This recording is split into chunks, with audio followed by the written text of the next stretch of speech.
over sa saya ang October! Sobra siya talagang mahiyain, pero apakaganda ng boses. Pag sa friend niya, protective talaga siya. Hanggang huli. Pag-ibig yan eh. The best father.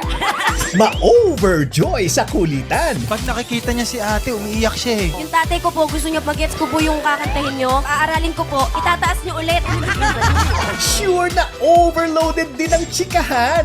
Hanggang REEL lang ba ito? O pwedeng maging real? Tingin ko po. She accepts me for being who I am. Coming out of the closet, humahanga ako sa inyo. Talagang pinanindigan nyo na. Nagiging mothers mga Chinese starter. Magandang buhay!